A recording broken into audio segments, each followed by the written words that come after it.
السلام علیکم ورحمۃ اللہ وبرکاتہ۔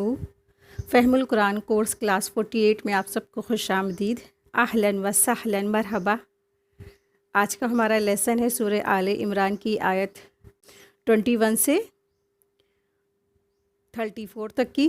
حضرت جابر رضی اللہ تعالیٰ عنہ سے روایت ہے کہ نبی کریم صلی اللہ علیہ وسلم نے فرمایا، قرآن مجید ایسا سفارشی ہے جس کی سفارشی قبول کی جائے گی، اور ایسا مد مقابل ہے جس کی بات مانی جائے گی۔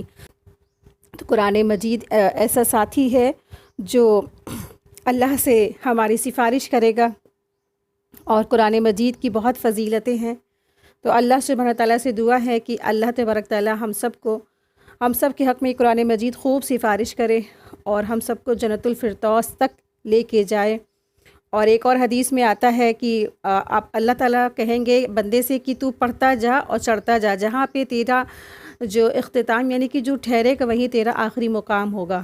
تو ایک جو قرآن مجید پڑھنے والا ہے تو وہ قرآن کریم کی آیتیں پڑھتا جائے گا اور پھر وہ چڑھتا جائے گا، اور اس کی اسی حساب سے درجات بلند ہوتے چلے جائیں گے، اور جہاں پہ وہ ٹھہر جائے گا تو اللہ سبحانہ تعالیٰ اس کے لیے وہیں پہ اس کا جو قرارگاہ بنا دیں گے، یعنی کہ جنت تک انشاءاللہ تعالیٰ یہ قرآن کریم پہنچا دے گا۔ تو اللہ سبحانہ تعالیٰ سے دعا ہے کہ اللہ تبارک تعالیٰ ہم سب کے درجات کی خوب بلندی عطا فرمائے، اور اعلیٰ سے اعلیٰ مقام جنت الفردوس میں ہم سب کو نصیب فرمائے، اور ہم سب کے والدین کو اعلیٰ درجے میں جنت الفردوس میں اعلیٰ مقام میں ان کو جگہ عطا فرمائے، آمین یا رب العالمین۔ نحمدہ و نصلی علی رسولہ الکریم، اما بعد فاعوذ باللہ من الشیطان الرجیم، بسم اللہ الرحمن الرحیم۔ رب اشرح لی صدری ویسر لی امری واحلل عقدۃ من لسانی یفقہوا قولی، ربی زدنی علما، ربی یسر ولا تعسر وتمم بالخیر وبک نستعین، اللہم انفعنا بما علمتنا وعلمنا ما ينفعنا وزدنا علما، آمین یا رب العالمین۔ سورہ آل عمران آیت نمبر 21۔ بسم اللہ الرحمن الرحیم۔ ان الذین یکفرون بآیات اللہ ویقتلون النبیین بغیر حق ویقتلون الذین یأمرون بالقسط من الناس فبشرہم بعذاب علیم۔ جو لوگ اللہ تعالیٰ کی آیتوں سے کفر کرتے ہیں اور ناحق نبیوں کو قتل کر ڈالتے ہیں، اور جو لوگ عدل اور انصاف کی بات کہیں انہیں بھی وہ قتل کر ڈالتے ہیں، تو اے نبی صلی اللہ علیہ وسلم انہیں دردناک عذاب کی خبر دے دیجئے۔ تو یہاں پہ اللہ سبحانہ تعالیٰ فرما رہے ہیں کہ جنہوں نے بھی انبیاء کا ناحق قتل کیا، ان الذین یکفرون، پہلی تو چیز انہوں نے کیا کی، آیتوں کا انکار کیا۔ سب سے بڑا گناہ کیا ہے؟ سب سے بڑا کبیرہ گناہ کی اللہ کی آیات کا انکار۔ اور پھر دوسرا سب سے بڑا گناہ کیا ہے؟ وَيَقْتُلُونَ النَّبِيِّينَ، کہ انہوں نے انبیاء کا ناحق قتل کیا۔ تو انبیاء اور صالحین کے قتل ناحق کا کام دور نبی صلی اللہ علیہ وسلم کے یہود نے نہیں کیا تھا، بلکہ ان کے اسلاف یعنی کہ ان کے پہلے کے جو لوگ گزر چکے تھے نا، انہوں نے کیا تھا۔ اور یہ واقعات اتنے مشہور اور معروف تھے کہ کسی کو مجال وہ انکار نہیں کر سکتے تھے، یعنی کہ جو پریزنٹ میں جو آپ صلی اللہ علیہ وسلم کے ساتھی یہود تھے نا، تو اس کے جو ان کے جو اسلاف تھے، جو انہوں نے انبیاء اور نیک لوگوں کا جو قتل کیا تھا، اس پر وہ خوش ہوتے تھے، اور ایک جیسے ایک تکبرانہ ان کا ایک رویہ تھی، تو وہ کہتے تھے کہ ہاں ہم نے تو ہمارے جو بزرگوں نے نا انبیاء کا قتل کیا۔ پھر چونکہ دور نبی صلی اللہ علیہ وسلم کے یہود اپنے اسلاف کے ایسے کارناموں پر بہت وہ راضی تھے اور خوش تھے، تو اسی وجہ سے قرآن نے ان کو یہاں پر انہیں مخاطب کر کے کہا ہے۔ ایک طرح سے ان کے اوپر ایک عبرت ہے کہ ان کو معلوم ہونا چاہیے کہ انبیاء کا جو قتل ہے وہ کیا ہے، بڑا گناہ ہے۔ اور خاص کر کے جو ان کے اسلاف تھے انہوں نے کیا کیا تھا، ایک وقت میں 43 پیغمبروں کو ایک ہی دن صبح کے وقت قتل کر دیا تھا۔ اور بنی اسرائیل کے علماء اپنی حکومت کے ساتھ ملی بھگت کے ذریعے سے سر انجام دیا کرتے تھے، جیسا کہ انہوں نے سیدنا عیسیٰ علیہ السلام کو حکومت کے ذریعے سے سولی پر چڑھانے کی کوشش کی تھی۔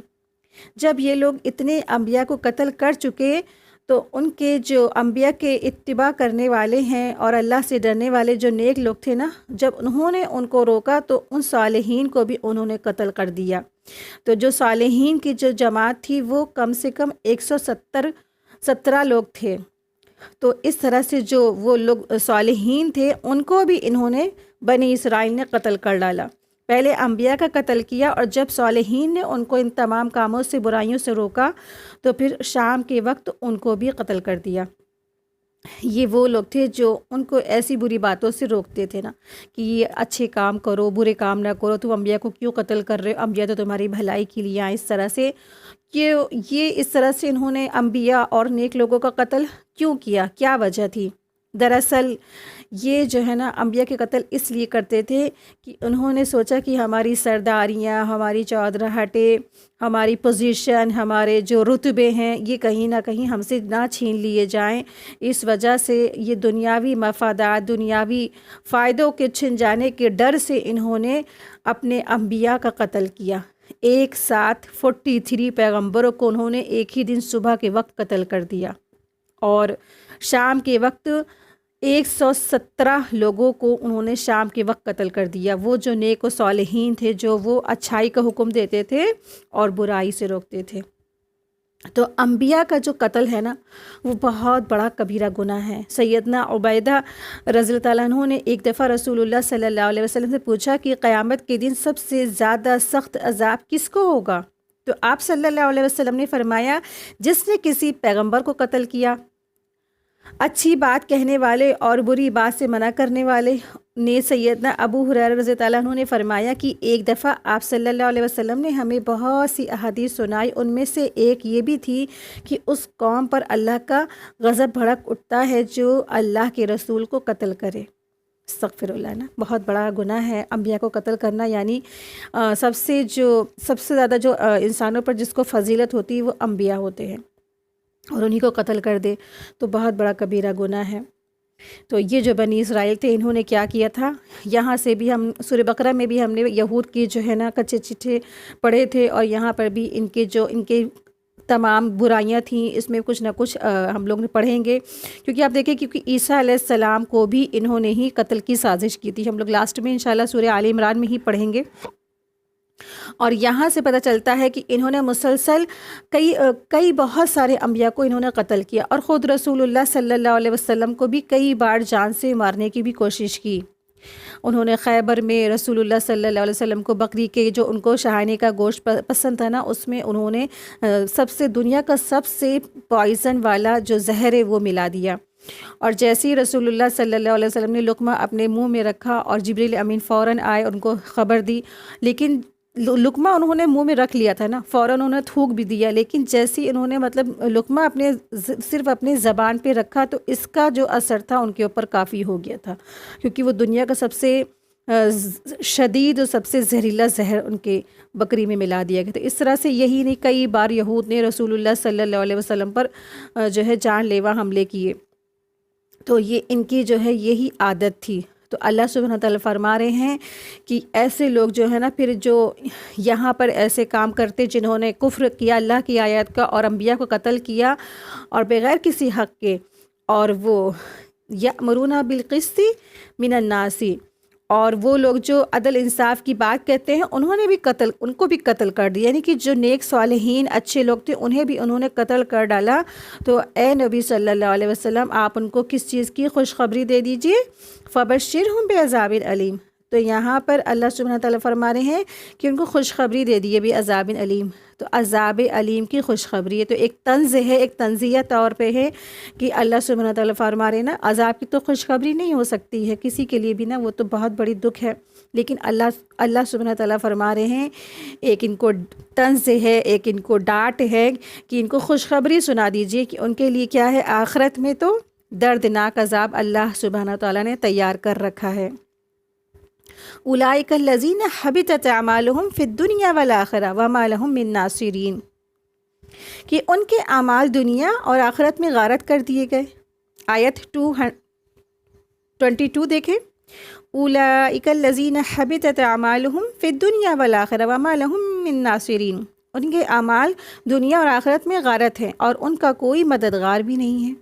یعنی کہ جب انہوں نے بھلے ہی بہت اچھے اچھے کام کیے ہیں، یہ جو ہے یہ بہت اچھے کام کرتے تھے اور لوگوں کو کھانا کھلاتے تھے، لوگوں کی مدد کرتے تھے، لوگوں کو خوب راشن بانٹتے تھے، لوگوں کو خوب مدد کرتے تھے، لیکن کام انہوں نے جب یہ کیا، اللہ کی آیت کا انکار کیا اور انبیاء کا قتل کیا، تو ان کے سارے اعمال کیا ہو گئے؟ ضائع ہو گئے، ختم ہو گئے۔ اور ان کے لیے دنیا میں بھی ان کے لیے کیا ہے؟ دنیا میں بھی ان کے لیے رسوائی اور آخرت میں بھی ان کے لیے کوئی مددگار نہیں ہے، آخرت میں بھی ان کا کوئی مدد کرنے والا نہیں ہے۔ آیت 23، أَلَمْ تَرَ إِلَى الَّذِينَ أُوتُوا نَصِيبًا مِّنَ الْكِتَابِ يُدْعَوْنَ إِلَى الْكِتَابِ اللَّهِ لِيَحْكُمَ بَيْنَهُمْ ثُمَّ يَتَوَلَّى فَرِيقٌ مِّنْهُمْ وَهُمْ مُعْرِضُونَ۔ کیا آپ نے انہیں نہیں دیکھا جنہیں ایک حصہ کتاب کا دیا گیا ہے، وہ اپنے آپس کے فیصلے کے لیے اللہ کی کتاب کی طرف بلائے جاتے ہیں، پھر بھی ایک جماعت ان کی پھر کر لوٹ جاتی ہے۔ تو اللہ سبحانہ تعالیٰ فرما رہے کہ آپ نے انہیں نہیں دیکھا جنہیں ایک حصہ کتاب کا دیا گیا تھا اور وہ اپنے آپس میں فیصلوں کے لیے اللہ تعالیٰ کی کتاب کی طرف بلائے جاتے تھے۔ تو یعنی وہ پڑھے لکھے لوگ تھے، وہ علم والے تھے، ان کا حال کیا تھا؟ یعنی ان کو جو ضرورت نہیں ہوتی تھی کہ وہ علم حاصل کرنے کے بعد ہر شخص پھر اس پر عمل بھی کرے۔ یعنی کہ کچھ یہ ایسے لوگ تھے جن کو اللہ نے ان کی جو کتاب کا جو تھا حصہ دیا تھا، یعنی کہ وہ اہل علم تھے یا علم والے تھے، وہ علم والے اور پڑھے لکھے لوگ تھے، ان کی کتاب کا علم ان کو دیا گیا تھا۔ تو ضروری نہیں ہوتا کہ علم حاصل کرنے کے بعد ہر شخص اس پر عمل بھی کر لینا، کیونکہ علم کا فائدہ تو اسی وقت ہوتا ہے جب انسان علم کو عمل میں ڈھال لے۔ تو اللہ تعالیٰ ایسے لوگوں کی مثال دے کر بات سمجھا رہے ہیں کہ تم سے پہلے ایسی قومیں گزر چکی ہیں جن میں علم والے بھی تھے، اور ان کا حال تو دیکھو کیا تھا، یدعون الی الکتاب، انہیں اللہ کی کتاب کی طرف بلایا جاتا تھا، لیحکم بینہم، کہ ان کے درمیان فیصلہ کریں، ثم یتولی فریق منہم، پھر ان میں سے ایک گروہ منہ موڑ جاتا تھا، وہم موردون، اور وہ اعراض برتنے والے تھے، یعنی بظاہر اپنے آپ کو اللہ والے کہنے کے باوجود اللہ کی بات پر لبیک نہیں کہتے تھے۔ تعصب اور ضد اور حسد اور ہٹ دھرمی کی وجہ سے وہ کچھ اپنے من گڑھنت خود ساختہ خیالات کی وجہ سے یہ کیوں کرتے تھے؟ کیونکہ ان کو اس طرح سے حسد تھا۔ اور خاص کر کے یہاں بات ہو رہی ہے یہود کے عالموں کی، اور ہر وہ عالم اس سے مخاطب ہے جو بھی اللہ کی آیات پر سمینا و اطانا نہ کہے۔ تو جو بھی ایسے لوگ ہیں تو اللہ کی آیات فوراً سامنے آ جائے، فوراً کیا کہنا چاہیے؟ سمینا و اطانا۔ تو یہاں تو جو بات کی گئی ہے اوتو نصیب من الکتاب، تو اس سے مراد یہود کے وہ علماء ہیں جو تورات کا کچھ نہ کچھ علم رکھتے تھے، لیکن علم کے باوجود اللہ کی کتاب میں اس کے احکامات میں وہ تحریف کر دیتے تھے۔ ان کی عادت تھی اللہ کی کتاب کے جو احکامات تھے اس میں تحریف یعنی کہ چینج، بدلاؤ کرنے کی ان کی عادت تھی۔ تو جیسے کہ تورات میں جب شادی شدہ انسان جو ہے مرد ہوتا ہے ان سے زنا ہو جاتا ہے، مرد عورت سے جب زنا ہوتا ہے تو اس میں کیا ہے ان کی سزا؟ ان کو رجم ہے۔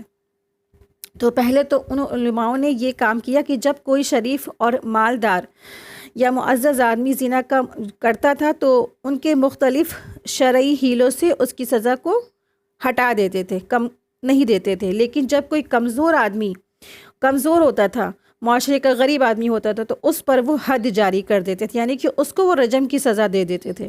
بعد میں انہوں نے سب طرح کے لوگوں کے لیے ایک درمیانی راہ نکالی اور یہ طے کیا کہ زانی کی جو سزا ہے ایسی ہم مقرر کرتے ہیں کہ سب کے لیے یکساں بھی ہو۔ اور کیا سزا کیا ہوتی تھی ان کے یہاں کہ زانی مرد اور عورت کو چھوٹا ہو یا بڑا ہو تو اس کا منہ کو کالا کر کے گدھے پر سوار کر کے ایک بستی کے مطلب پوری بستی میں اس کو گھمایا جائے۔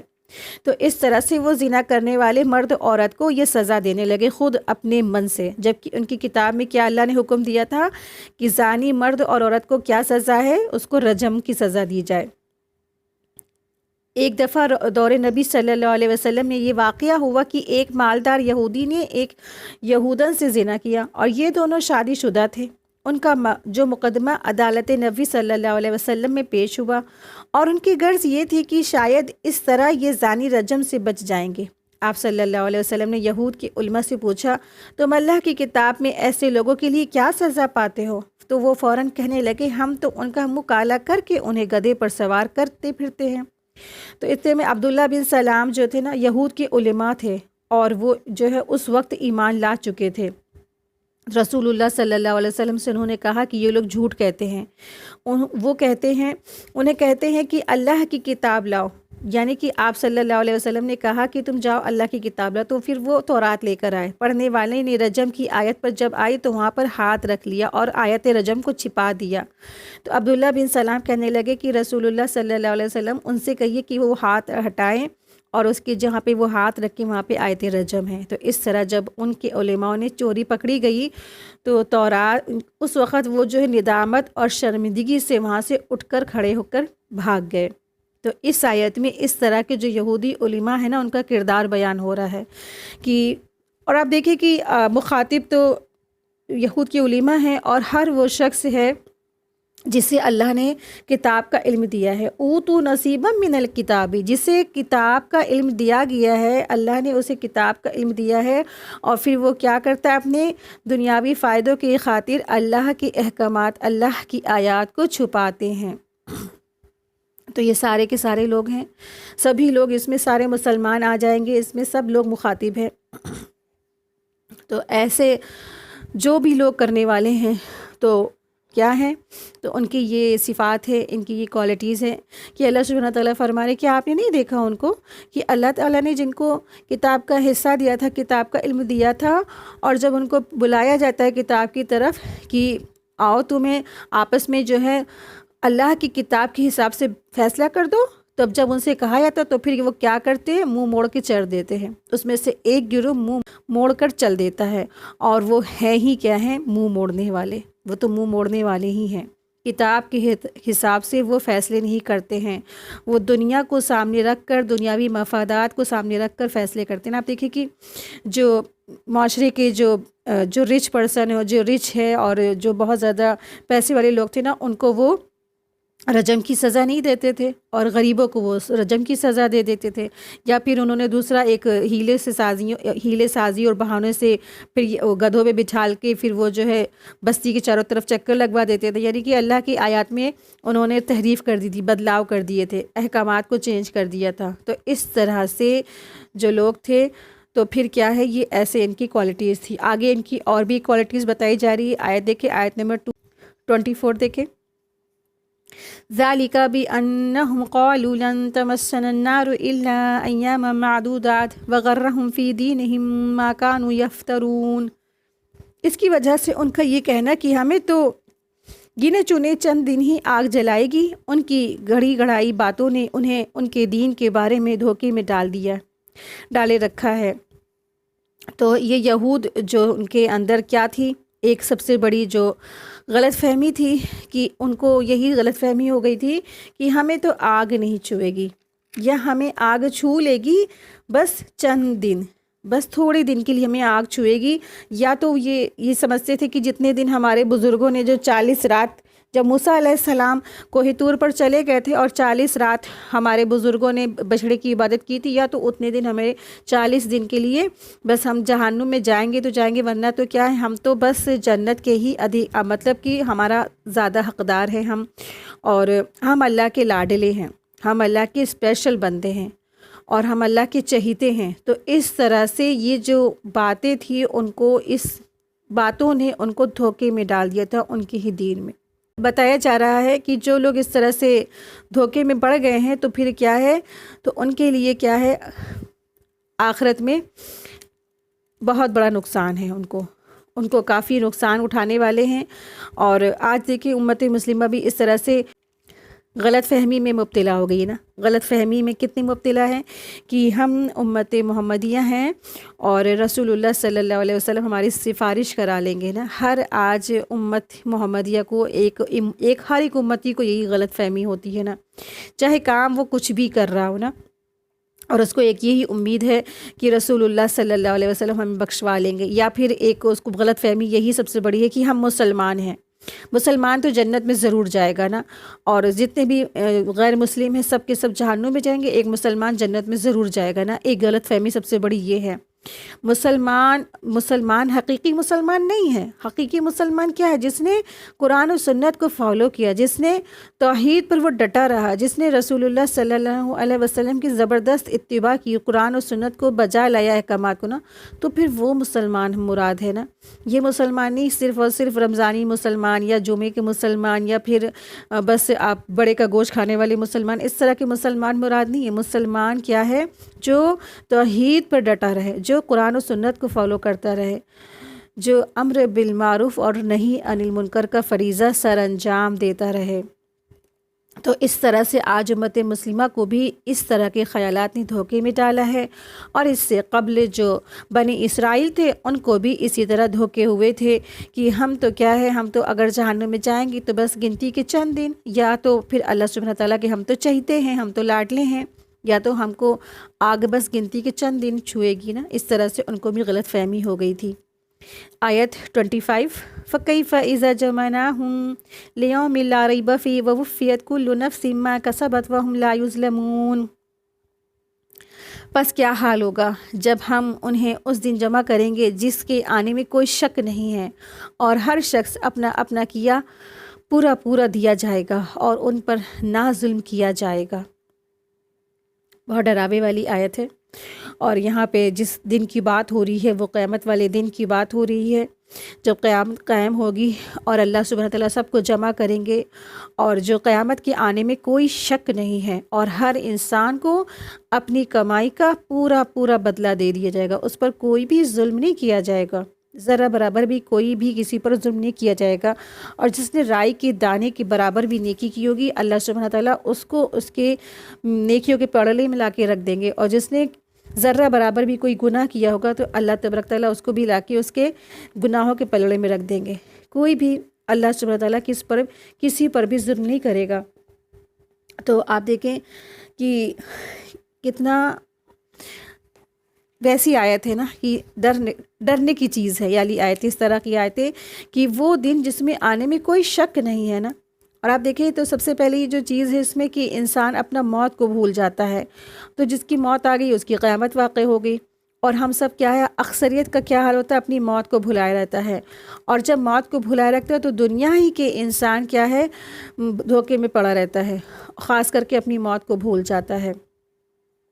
اور موت کو بھلا کر انسان کیا کرتا ہے، دنیا کے پیچھے بس بھاگنے لگتا ہے اور بھاگتا رہتا ہے، لیکن آخرت کو بھلائے بیٹھتا ہے. تو اللہ سبحانہ تعالیٰ فرما رہے ہیں کہ بس کیا حال ہوگا کہ جب ہم ان سب کو جمع کریں گے جس دن کے آنے میں کوئی شک نہیں ہے، اور ہر انسان کو اس کی جو کمائی ہے نا، جو بھی اس نے کام کیے ہیں اچھائی یا برائی، اس کو اس کا صلہ دے دیا جائے گا، اور اس پر ذرا بھی ظلم نہیں کیا جائے گا. تو یہ واقعی میں انسان کی موت آنی ہے، یہ حقیقت ہے. قیامت آنی ہے، یہ بہت بڑی حقیقت ہے. اور لیکن کیا ہے، کوئی تیاری نہیں ہے اس کی. آیت 26 قل اللہم مالک الملک تؤتی الملک من تشاء وتنزع الملک ممن تشاء وتعز من تشاء وتذل من تشاء بیدک الخیر انک علی کل شیء قدیر. آپ کہہ دیجئے، اے اللہ، اے تمام جہان کے مالک، تو جسے چاہے بادشاہی دے اور جسے چاہے سلطنت چھین لے، اور تو جسے چاہے عزت دے اور جسے چاہے ذلت دے. تیرے ہی ہاتھ میں سب بھلائیاں ہیں، اور بے شک تو ہر چیز پر قادر ہے. تو یہ آیت ایک خاص پس منظر کے نازل ہوئی تھی کہ جب غزوہ خندق ہو رہا تھا تو آپ صلی اللہ علیہ وسلم نے صحابہ رضی اللہ عنہ اجمعین کو یہ خوشخبری دی تھی کہ بہت جلد تم جو ہے نا کیسر اور کسریٰ کے فتوحات تم کو ملیں گے، ان کے خزانوں کی تمہیں چابیاں ملیں گی۔ تو جس پر جو ہے مشرکین مکہ نے ان کا مذاق اڑایا۔ تو اس آیت میں اگرچہ خطاب ہر ایک سے ہے، سارے کے سارے لوگوں سے ہے، جس میں اہل کتاب بھی شامل ہیں، مشرکین عرب بھی شامل ہیں، اور سارے کے سارے مسلمان بھی شامل ہیں۔ خصوصاً یہاں خطاب یہود اور کفار سے ہے، جو جنگ خندق کے موقع پر کہہ رہے تھے کہ ان مسلمانوں کا یہ حال تو ہے نا کہ اپنے بچاؤ کی خاطر انہیں خندق کھودنی پڑ رہی ہے۔ خندق یعنی کہ ایک بہت بڑا سا ایک گڈھا ہوتا ہے جو مین راستے پہ اگر کھود دیا جائے نا تو انسان اس کو پار نہیں کر سکتا ہے، اور کافی بڑا گہرا اور کافی بڑا چوڑا کہ انسان نانگ کر پھلانگ کر بھی نہیں جا سکتا۔ تو ایک غزوہ خندق ہوئی تھی، تو خندق کا جب کھودی جا رہی تھی تو اس موقع پر وہ لوگ جو تھے مشرکین اور جو ہے خاص کر کے جو کفار مکہ اور یہود مسلمانوں کا مذاق اڑا رہے تھے، کہہ رہے تھے اتنے غریب پھٹیچر حال ہے کہ آج ہم لوگ سے بچنے کے لیے ان کو خندقیں کھودنی پڑ رہی ہیں، اور کچھ ہاتھ بھی نہیں ہیں ان کے، کچھ ان کے پاس بھی نہیں ہیں، اور یہاں تک کہ جنگی اسلحہ تک کی نہیں، لیکن ان کو کیسر اور کسریٰ کی فتح کرنے کے خواب دکھائی دے رہے ہیں۔ یہ دیوانگی نہیں تو اور کیا ہے؟ تو یہود اور کفار کی اس جو ہے نا مذاق اڑانے کی بات پر اللہ سبحانہ تعالیٰ نے یہاں پر انہی کو جواب دیا ہے، اور اللہ سبحانہ تعالیٰ فرما رہے ہیں کہ آپ کہہ دیجئے کہ اے تمام جہانوں کے مالک، تو جسے چاہے بادشاہی دے اور تو جسے چاہے سلطنت چھین لے۔ یعنی کہ اللہ سبحانہ تعالیٰ کسی کو بادشاہ بناتے ہیں اور اللہ سبحانہ تعالیٰ کسی کو فقیر بناتے ہیں، جسے چاہتے ہیں وہ عزت دے دے اور جس کو بھی چاہے وہ ذلت دے دے۔ سب کچھ اللہ کے ہاتھ میں ہے، ہر طرح کی خیر اللہ ہی کے ہاتھ میں ہے، اور اللہ سبحانہ تعالیٰ ہر چیز پر قدرت رکھتا ہے۔ ہر چیز میں اللہ سبحانہ تعالیٰ جو ہے اس سے یہ پتہ چلتا ہے کہ ہر طرح کی طاقت اور قوت، ہر طرح کی جو ملکیت ہے اللہ ہی کے ہاتھ میں ہے۔ تو اللہ سبحانہ تعالیٰ چاہے کچھ بھی کر سکتے ہیں۔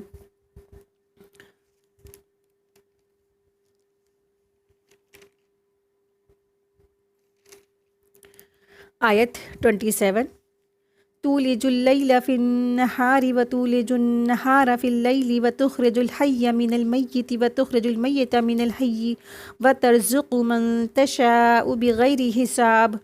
تو ہی رات کو دن میں داخل کرتا ہے اور دن کو رات میں لے جاتا ہے، تو ہی بے جان سے جاندار پیدا کرتا ہے اور تو ہی جاندار سے بے جان پیدا کرتا ہے، تو ہی ہے کہ جسے چاہتا ہے بے شمار روزی دیتا ہے۔ رات کو دن اور دن کو رات میں داخل کرنے کا مطلب یعنی کہ جو موسمی جو چینجنگ ہوتی ہے نا، کبھی جاڑا گرمی برسات جیسے اس طرح سے موسم چینج ہوتا ہے، تو جاڑے کی راتیں بڑی اور گرمی کی راتیں چھوٹی ہو جاتی ہیں نا، اور پھر کبھی ایک دم بالکل برابر ہو جاتی ہیں، اس طرح سے چھوٹی اور بڑی راتیں ہو جاتی ہیں۔ تو یہ اس طرح سے اللہ سبحانہ تعالیٰ دن کو رات اور رات کو دن میں داخل کرتے ہیں۔ اور پھر اسی طرح سے اللہ سبحانہ تعالیٰ فرما رہے ہیں کہ وَتُخْرِجُ الْحَيَّ مِنَ الْمَيِّتِ، یعنی کہ اللہ سبحانہ تعالیٰ ہیں جو بے جان سے جاندار کو پیدا کرتے ہیں۔ یعنی کہ آپ دیکھیں کہ جو ایک بیج ہوتا ہے نا، بیج سے کیا ہوتا ہے، ایک پودا نکل آتا ہے جس میں جان ہوتی ہے۔ پھر اسی طرح سے ایک جیسے انڈا ہوتا ہے، انڈا تو بے جان ہے، پھر اس میں سے جو چوزا نکلتا ہے پھر وہ جاندار ہو جاتا ہے، اسی طرح سے اور بہت ساری چیزیں ہیں۔ تو اللہ سبحانہ تعالیٰ اس پر قادر ہے کہ اللہ سبحانہ تعالیٰ جو مردے میں سے زندہ نکال لے، اور پھر اسی طرح سے جو نطفہ ہوتا ہے نا، نطفہ جو مردہ ہوتا ہے لیکن جب اس میں بیبی کی شکل ہو جاتی ہے نا، بچے کی شکل ہو جاتی ہے تو وہ زندہ ہو جاتا ہے اسی طرح سے۔ اور پھر جو کافر ہوتا ہے، کافروں کو بھی کہا گیا ہے کہ وہ مردہ ہیں، پھر جب انسان ایمان لے آتا ہے تو پھر وہ زندہ ہو جاتا ہے۔ تو کفر کیا ہے، مردہ ہے، اور مومن کیا ہے، زندگی سے تشبیہ دی گئی ہے اس طرح سے۔ تو اللہ سبحانہ تعالیٰ فرما رہے ہیں کہ اللہ ہی ہے جو بے جان سے جاندار کو پیدا کرتا ہے اور وہی جاندار سے بے جان کو پیدا کرتا ہے۔ پھر آپ یہی پروسیس کو اپوزٹ کر لیں نا، اسی طرح سے کہ ایک جو مرغی ہے پھر وہ انڈا دیتی ہے، کہ ایک جو جاندار ہے وہ بے جان چیز کو جنم دے رہا ہے، پھر ایک جو پھل ہے جو جاندار ہے اور ایک اس میں سے جو ایک بے جان بیج نکل رہی ہے نا، اسی طرح سے۔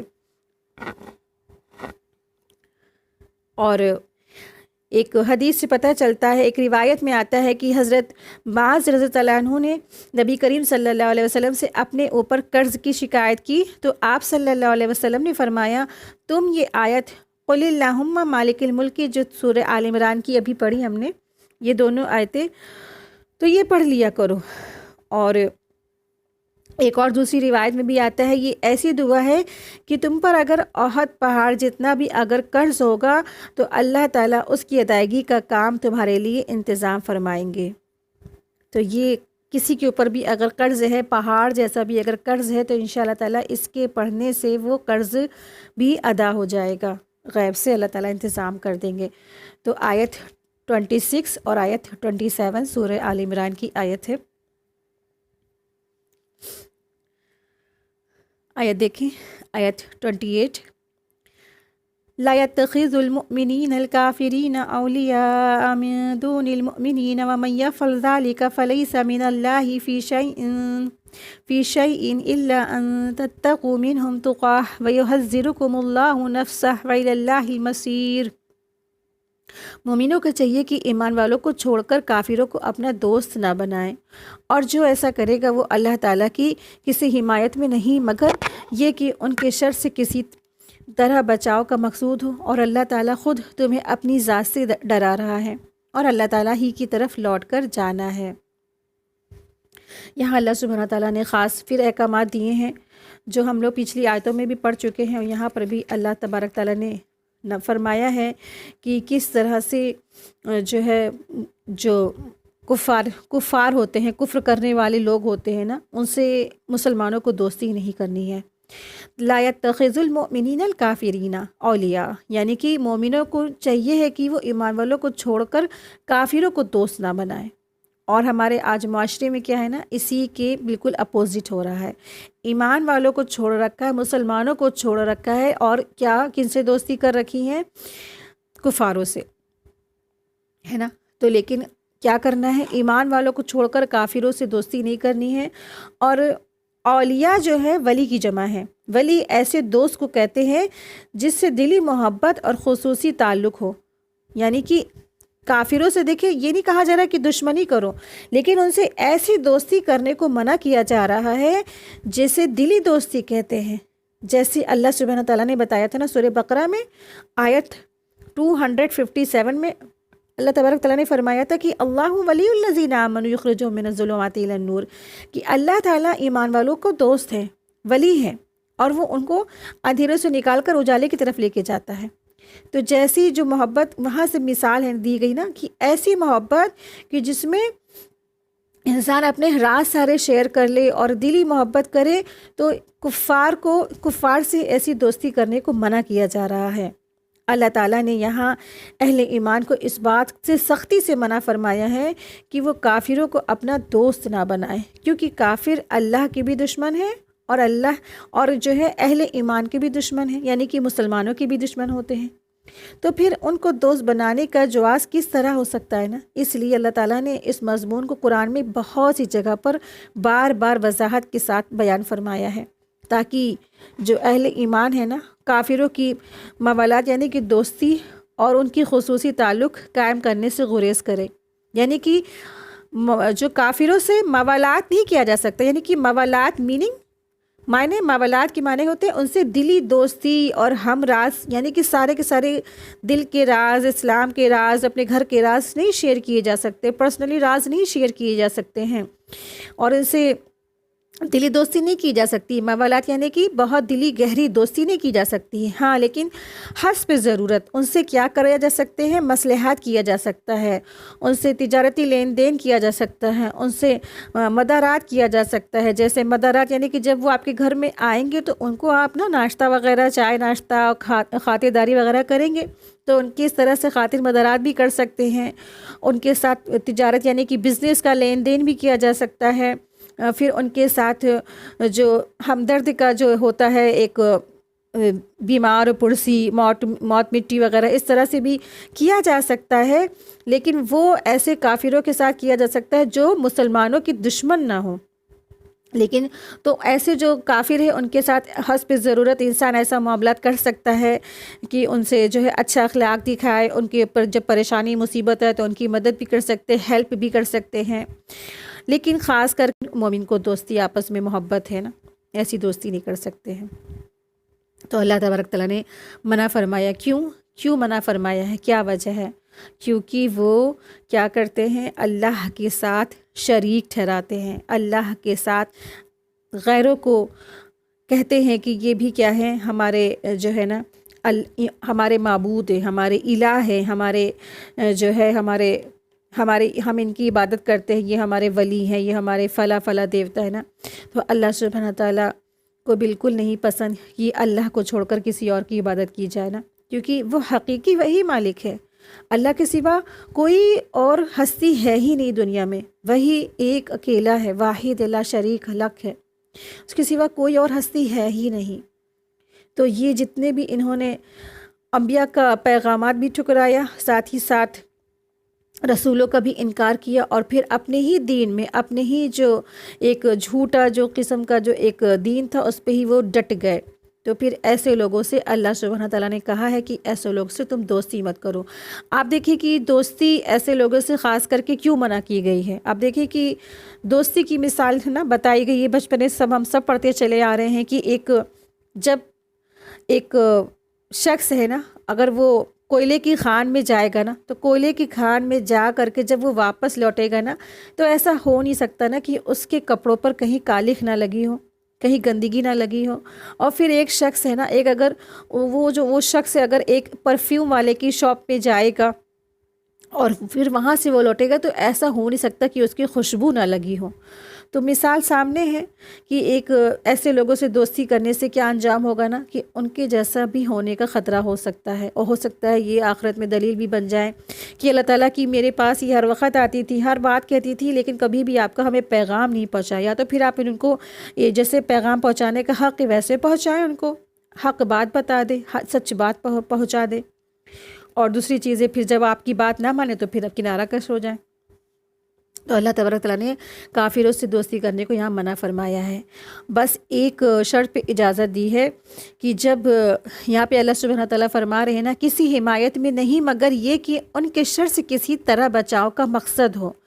تو یہ اجازت ہے کہ ان مسلمانوں کے لیے کہ جو کافر حکومت میں رہتے ہیں، اور ان کے لیے ہرگز کوئی کسی بھی وقت کا اظہار دوستی کے بغیر ان کے شر سے بچنا پاسبل نہیں ہے، تو وہ ظاہری طور سے زبان کہہ سکتے ہیں کہ ہاں ہم تمہارے دوست ہیں، صرف زبانی طور پر، نہ کہ قلبی یعنی کہ دلی طور پہ نہیں کہہ سکتے ہیں۔ ٹھیک ہے، آیت 29، قل ان تخفوا ما فی صدورکم او تبدوہ یعلمہ اللہ ویعلم ما فی السماوات وما فی الارض واللہ علی کل شیء قدیر۔ کہہ دیجئے کہ خواہ تم اپنے سینوں کی باتیں چھپاؤ خواہ ظاہر کرو، اللہ تعالیٰ بہرحال جانتا ہے، آسمان اور زمین میں جو کچھ بھی ہے سب اسے معلوم ہے، اور اللہ تعالیٰ ہر چیز پر قادر ہے۔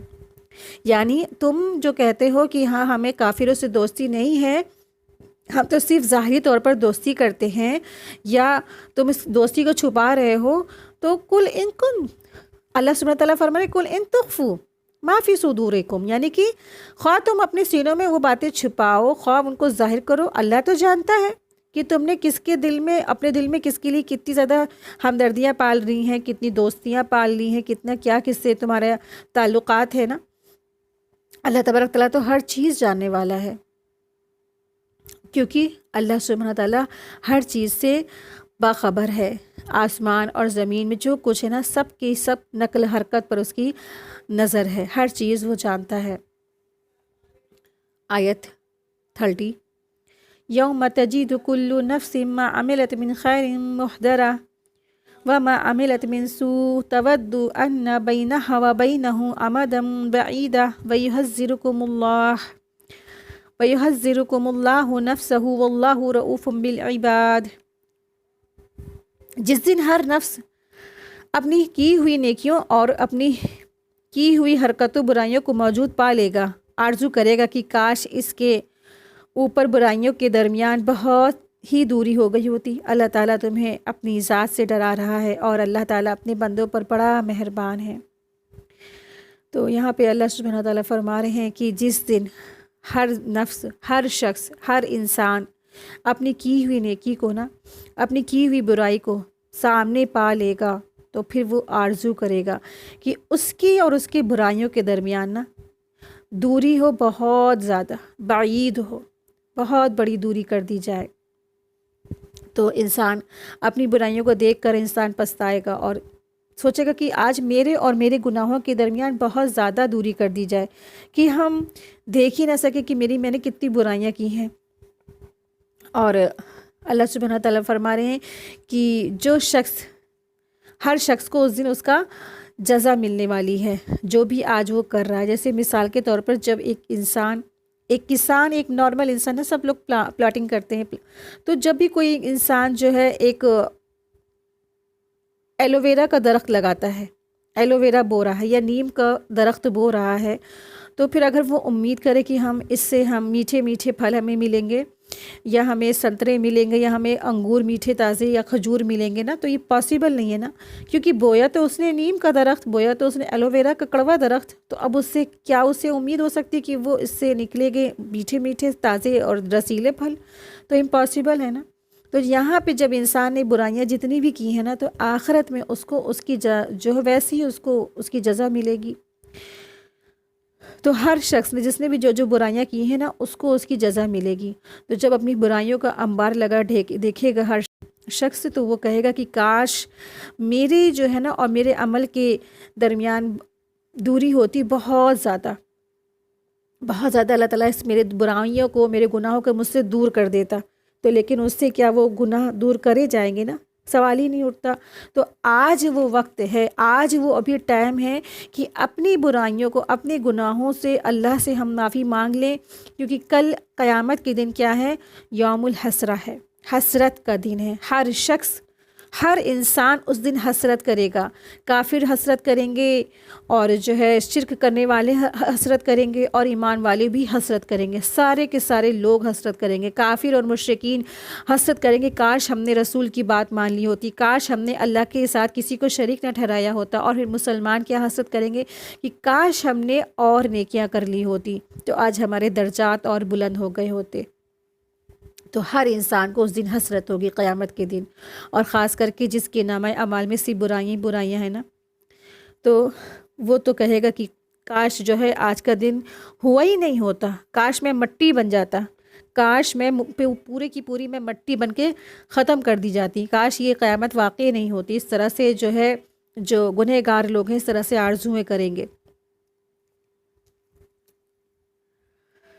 آیت 31، قل ان کنتم تحبون اللہ فاتبعونی یحببکم اللہ ویغفر لکم ذنوبکم اللہ غفور الرحیم۔ کہہ دیجئے اگر تم اللہ تعالیٰ سے محبت رکھتے ہو تو میری تابعداری کرو، خود اللہ تم سے محبت کرے گا اور تمہارے گناہ معاف فرما دے گا، اور اللہ تعالیٰ بڑا بخشنے والا اور بڑا مہربان ہے۔ تو یہاں اللہ سبحانہ تعالیٰ فرما رہے ہیں کہ کہہ دیجئے کہ تم جو ہے نا، تم اگر اللہ سے محبت کرتے ہو، تم چاہتے ہو کہ اللہ تم سے محبت کرے، تو رسول اللہ صلی اللہ علیہ وسلم سے کہا جا رہا ہے کہ آپ کہہ دیجئے کہ اگر تم چاہتے ہو کہ اللہ تم سے محبت کرے، تحبون اللہ، اللہ تم سے محبت کرے، فاتبعونی، تو تم کیا کرو؟ میری اتباع کرو، میری اطاعت کرو، میری پیروی کرو۔ یحببکم اللہ، اللہ تم سے محبت کرے گا، ویغفر لکم، اور وہ تم کو معاف کر دے گا، ذنوبکم، تمہارے گناہ بھی بخش دے گا، واللہ، اور اللہ تعالیٰ تم کو بہت بخشش عطا فرمائے گا، تمہیں معاف فرما دے گا۔ تو رسول اللہ صلی اللہ علیہ وسلم سے محبت کی کچھ علامتیں ہیں، اور ان علامتوں میں سے ایک علامت کیا ہے کہ رسول اللہ صلی اللہ علیہ وسلم کی اطاعت کی جائے، اس کی پیروی کی جائے، سنتوں پر التزام کیا جائے، قرآن مجید کی طرح سنت کو بھی ہمیں اہمیت دینی چاہیے۔ جیسے ہم قرآن مجید کو اہمیت دیتے ہیں نا، ویسے ہی ہمیں حدیثوں اور سنت کو بھی اہمیت دینی ہے۔ تو ایسا کریں گے تو اللہ تبارک تعالیٰ ہم سے محبت کریں گے، یعنی ایک ہم اللہ سے محبت کرتے ہیں، اور ایک یہ کہ اللہ تعالیٰ ہم سے خود محبت کریں۔ تو اللہ تعالیٰ کی محبت اس وقت آئے گی جب ہم سنت کی پیروی کریں گے، تو وہ ہماری خطاؤں سے درگزر فرمائے گا، ہماری غلطیوں کو معاف فرما دے گا، اور وہ بہت بڑا معاف کرنے والا ہے، غفور الرحیم ہے۔ تو اگر ہم چاہتے ہیں کہ اللہ تبارک تعالیٰ ہم سے محبت کرے تو ہمیں کیا کرنی ہے؟ ہمیں رسول اللہ صلی اللہ علیہ وسلم کی اتباع کرنی ہے۔ تو یہ آیت سے خطاب صرف مسلمان ہی نہیں بلکہ اہل کتاب، کفار، مشرکین اور سارے کے سارے انسان ہیں، کیونکہ تقریباً سب کے سب کا یہی دعویٰ ہے کہ وہ اللہ سے محبت کرتے ہیں اور اس کا دم بھی بھرتے ہیں۔ تو اللہ تعالیٰ نے وضاحت فرمائی ہے کہ اگر تم اپنے دعوے میں سچے ہو نا تو پھر تمہیں اس کی صورت تو صرف یہی ہے کہ تم رسول اللہ صلی اللہ علیہ وسلم کی اتباع کرو، پیروی کرنے لگ جاؤ، جس کا رزلٹ کیا ہوگا کہ وہ اللہ بھی تم سے خوب محبت کرے گا، اللہ تعالیٰ خود تم سے محبت کرنے لگے گا۔ اس آیت میں مسلمانوں کے لیے لمحہ فکریہ بھی ہے کہ جس خوبصورتی سے انداز سے اس آیت میں اتباع سنت پر زور دیا گیا ہے، اس سے زیادہ ممکن بھی نہ تھا۔ اتباع کے مفہوم میں اطاعت کی نسبت بہت زیادہ وسعت ہے۔ اطاعت صرف اوامر اور نواہی میں نہیں ہوتا، یعنی کہ نیکی سے روکنا، نیکی کرنا اور برائی سے روکنا نہیں ہوتا، جبکہ اتباع یہ ہے کہ جیسے تم رسول اللہ صلی اللہ علیہ وسلم کو نیکی کرتے ہوئے دیکھتے ہو ویسا کرو، یعنی کہ رسول اللہ صلی اللہ علیہ وسلم کو جو بھی تم کام کرتے ہوئے دیکھتے ہو تم ویسے ہی کرو، تو تم بھی کرنے لگ جاؤ۔ جس بات کو وہ پسند کرتے ہیں تم بھی اس کو پسند کرو، جس بات سے رسول اللہ صلی اللہ علیہ وسلم نفرت کرتے ہیں اس سے بھی تم بھی نفرت کرو، کیونکہ وہ تمہارے لیے ایک رول ماڈل ہیں، اسوہ حسنہ ہیں۔ اور تیسرا سبق اس آیت سے یہ بھی ملتا ہے کہ مسلمانوں کو بدعات سے مکمل طور پر اجتناب کرنا چاہیے، بچنا چاہیے، کیونکہ بدعات کیا ہے؟ سنت کی اپوزٹ ہے، اور ہر بدعت کی کیا ہے؟ وہ گمراہی ہے۔ دین میں ہر وہ کام، ہر وہ نئی چیز ایجاد کرنا جو قرآن و سنت سے ثابت نہیں، جو نہ صحابہ نے کیا، جو نہ رسول اللہ صلی اللہ علیہ وسلم نے کیا اور نہ صحابہ نے کیا، نہ کسی بھی تابعین نے کیا، تو پھر ایسی چیز جو ایجاد کر لینا اور یہ سمجھ کے کہ ہمیں ثواب ملے گا، ہمیں نیکی ملے گی، تو یہ سب کیا ہے؟ یہ بدعت ہے۔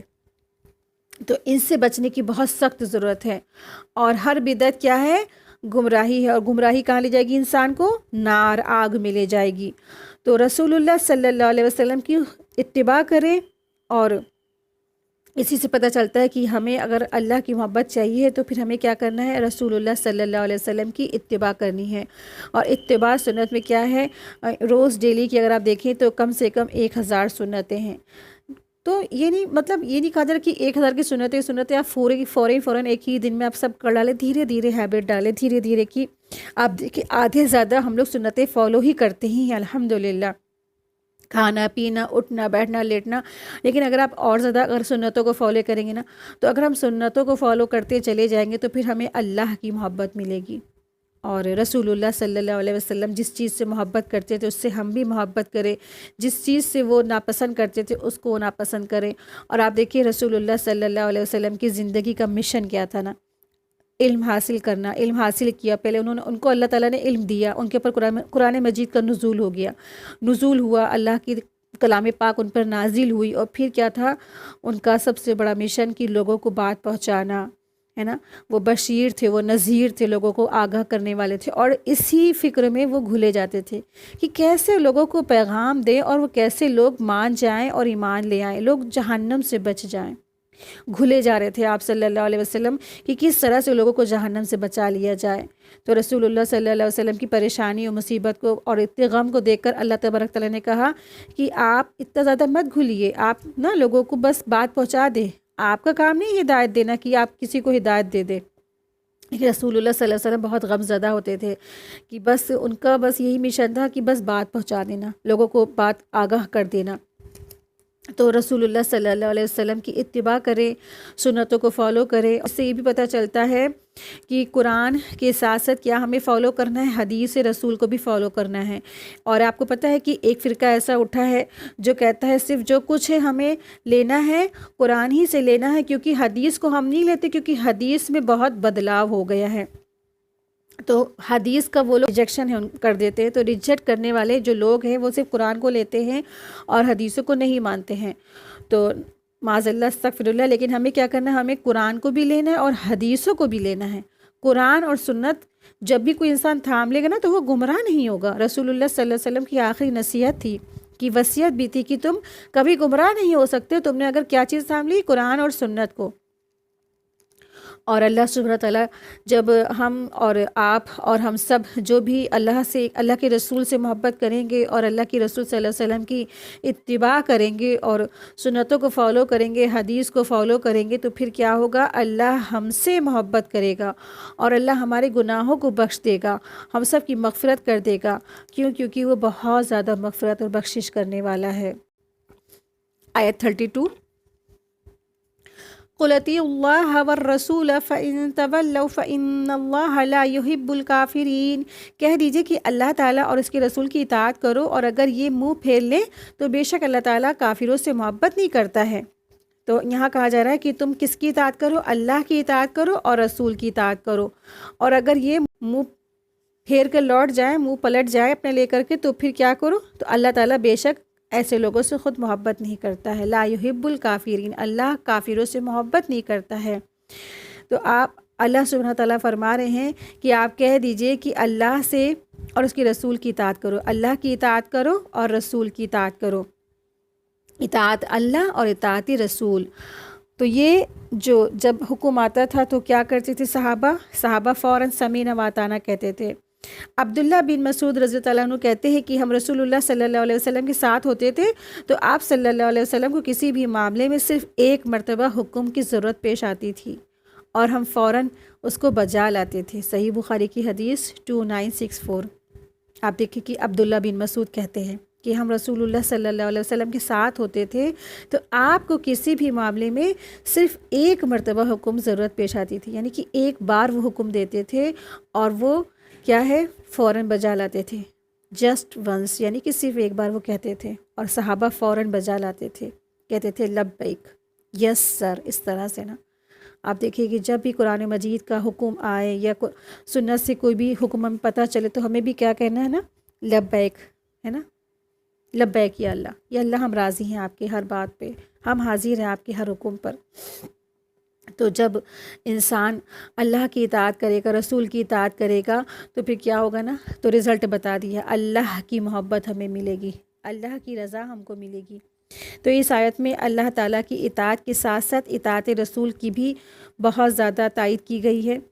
اور اب اگر نجات ہے تو صرف اطاعت محمدی ہے، اور اس سے منہ پھیرنے والے پر، کفر کرنے والے پر، کافروں کو اللہ سبحانہ تعالیٰ پسند نہیں کرتا ہے، چاہے وہ اللہ کی محبت اور اس کے قرب کے کتنے بڑے بڑے وہ دعوے کریں۔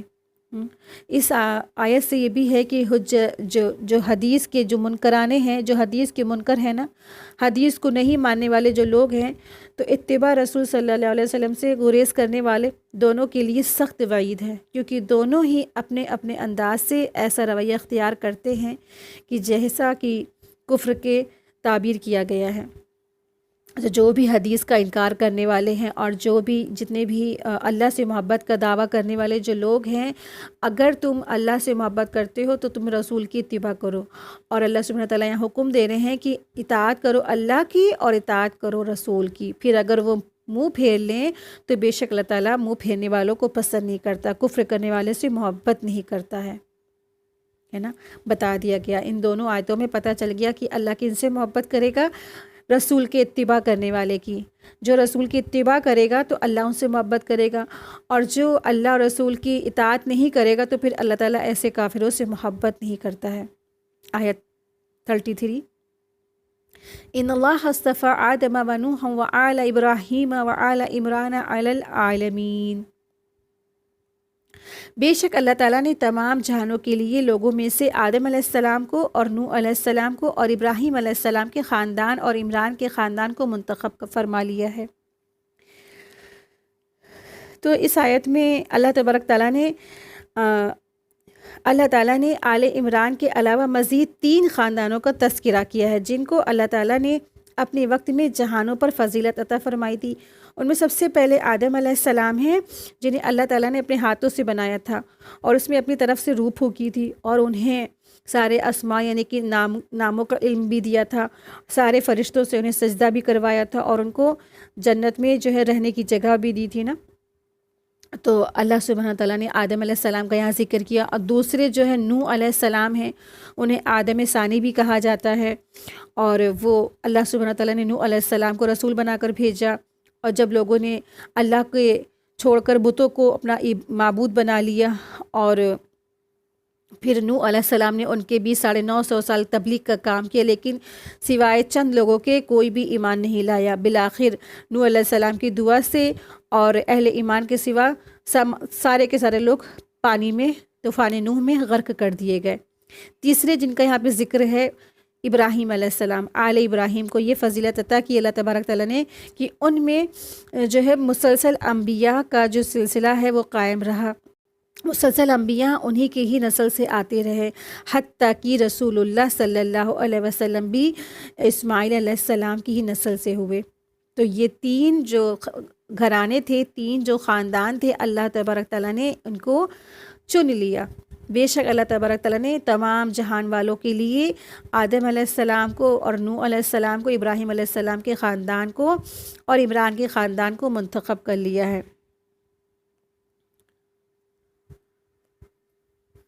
تو اللہ تعالیٰ جس کو چاہے اپنے کاموں کے لیے چن لے، ہے نا، کوئی بھی وہ نہیں کہا جا سکتا کہ ان کو کیوں چنا یا ہمیں نہیں چنا۔ تو اللہ سبحانہ تعالیٰ نے جس کو جس کام کے لیے چنا ہے تو پھر اس کو کیا کرنا چاہیے، اس کی بھی اپنی ذمہ داری، جس کو جس کام کے لیے اللہ تعالیٰ نے سلیکٹ کیا ہے نا، اس کو اپنے ایمانداری سے اپنے کاموں کو سر انجام دینا ہے۔ اللہ تعالیٰ بعض لوگوں کو بعض کاموں کے لیے سلیکٹ کرتے ہیں، چن لیتے ہیں۔ تو یہاں کن کن کو چنا گیا؟ ان اللہ اصطفیٰ آدم علیہ السلام سے خطا ہو گئی تھی، لیکن پھر اللہ تعالیٰ نے انہیں معاف کر دیا اور انہیں اپنے دین کے کاموں کے لیے چن لیا۔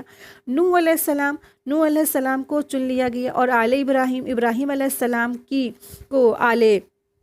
ابراہیم علیہ السلام کی آل کو بھی چن لیا گیا، آل عمران، اور آل عمران کو بھی چن لیا گیا، علی العالمین، تمام جہان والوں پر۔ تو اس سے کیا پتہ چلتا ہے کہ اللہ سبحانہ تعالیٰ بعض کو بعض کے مقابلے میں فوقیت دیتے ہیں، چن لیتے ہیں، اپنے کام کے لیے سلیکٹ کر لیتے ہیں۔ ایسا کیوں ہوتا ہے، اس کی حکمت تو اللہ ہی جانتے ہیں، لیکن ہمیں اللہ کے فیصلوں پر راضی ہو جانا چاہیے، اور جس کام کے لیے اللہ نے ہمیں چنا ہے نا، اس پر شکر گزار ہونا چاہیے، اور اس بات کا اظہار کیے بغیر کہ ہم تھک گئے ہیں، ہم وہ کام کرتے چلے جائیں جس کے لیے اللہ نے ہمیں پیدا کیا ہے نا۔ تو بس اللہ نے جس کام سے ہمیں چنا ہے، جس کام کے لیے چنا ہے، بس وہ کام کرتے چلے جائیں۔ آپ دیکھیں کہ کتنے کروڑوں مسلمان ہیں آج اس وقت اس دنیا میں نا، اس پریزنٹ میں، اور پھر کتنے ہی لوگ ایمان والے ہیں جو جیسے ایمان کا تقاضا ہے ویسا بھی ایمان نہیں۔ پھر دیکھیں ان میں بھی آپ اگر ہٹا دیں تو پھر کتنے ہی لوگ علم والے ہیں، بالکل مٹھی برابر، کہ مٹھی بھر کی بس لوگ ہیں، اتنی تعداد ہے جو علم پڑھتے ہیں، پڑھاتے ہیں۔ باقی سب لوگ کیا ہیں آج اس جو ہے اپنے جو اللہ نے جو فرض کیا ہے کام علم حاصل کرنا کرانا، اس سے ہی انسان پیچھے ہٹا ہوا ہے، پیچھے بھی موڑا ہے۔ تو پھر جن کو چنا کیا ہے تو پھر اس کو وہ کیا کریں، سر تسلیم خم کریں، اس کے آگے اللہ کے فیصلے کے آگے راضی ہو جائیں۔ تو ضرور ہے کہ اللہ سبحانہ تعالیٰ نے آپ سے کوئی کام لینا ہے، اور اللہ تعالیٰ نے ہو سکتا ہے آپ کو کسی کام کے لیے چنا ہے نا۔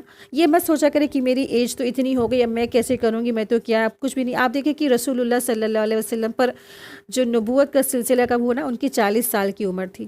40 سال کی عمر پہ رسول اللہ صلی اللہ علیہ وسلم پر جو ہے اللہ تعالیٰ نے قرآن مجید کا نزول کیا، اور جتنے بھی انبیاء تھے سب کے سب بہت زیادہ جب جو ہے 40-45 سال کے ہوتے تھے تب ان کے اوپر نبوت کا سلسلہ شروع ہوتا تھا۔ تو عمر کوئی معنی نہیں رکھتی ہے، معنی کیا رکھتا ہے کہ آپ کا اخلاص، آپ کی محنت، آپ کی کوشش۔ تو اپنے کاموں کو سر انجام دیتے چلے جائیں، اور جس کاموں کے لیے اللہ تعالیٰ نے آپ کو چنا ہے اپنے کاموں کو اچھے سے ایمانداری کے ساتھ کرتے چلے جائیں، بنا کسی رزلٹ کی امید کے، صرف اور صرف خالص اللہ کی رضا کے خاطر۔ آیت 24، ذریۃ بعدها من بعد واللہ سمیع علیم۔